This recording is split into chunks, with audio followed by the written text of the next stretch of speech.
देखिए, विपक्ष का अपना अधिकार है, वो विरोध प्रदर्शन करे, कोई दिक्कत की बात नहीं है, लेकिन उन्होंने अपने बारे में सोचना चाहिए कि उन्होंने जो आनन फानन में फैसला किया इंग्लिश मीडियम स्कूल खोलने का, न तो कोई प्रारंभिक स्ट्रक्चर तैयार किया, न कोई किसी प्रकार की व्यवस्थाएं दी, और सीधा छठी क्लास से इंग्लिश मीडियम शुरू कर दिया। तो बच्चा जब पहली क्लास से ABCD ग्रामर और वोकेबुलरी उसकी नहीं बढ़ेगी, तब तक वो छठी क्लास में एकदम से कैसे कोई हर सब्जेक्ट पढ़ लेगा। केवल इंग्लिश का ABCD उसको छठी क्लास में नहीं पढ़ना है। छठी क्लास का एक स्तर होता है जिसमें विभिन्न विषय होते हैं, हिस्ट्री होती है, साइंस होती है, और भी मतलब मैथ्स होती है, स्पीकिंग इन इंग्लिश एक मतलब उसकी स्थिति होनी चाहिए। वो एकदम कैसे हो जाएगी?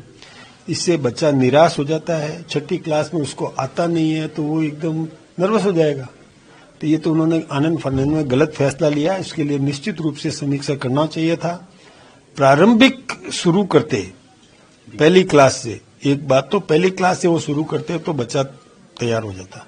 दूसरी उन्होंने गलती ये की कि गांव में जहां केवल एक स्कूल है उसको इंग्लिश मीडियम का कर दिया, तो जो हिंदी मीडियम पढ़ना चाहता है उस बच्चे को, उसके भविष्य को अंधकार में डाल दिया। वो हिंदी मीडियम वाला बच्चा कहाँ जाएगा पढ़ने के लिए? दूसरे गांव जाना पड़ेगा उसको। ये निर्णय मतलब अव्यावहारिक निर्णय था कांग्रेस का। इसकी समीक्षा होना चाहिए और समिति बना करके इसका निर्णय करेंगे। हम बच्चे को इंग्लिश पढ़ाना चाहते हैं, इंग्लिश सब्जेक्ट हम प्रारंभ से ही पढ़ाना चाहते हैं। हम चाहते हैं कि पहली क्लास से ही बच्चा इंग्लिश पढ़े, कोई दिक्कत की बात नहीं है, लेकिन उसको सुविधा मिलना चाहिए। जो हिंदी पढ़ना चाहता है उसको हिंदी की सुविधा मिलना चाहिए। मजबूर किसी को नहीं किया जा सकता, नहीं करना चाहिए।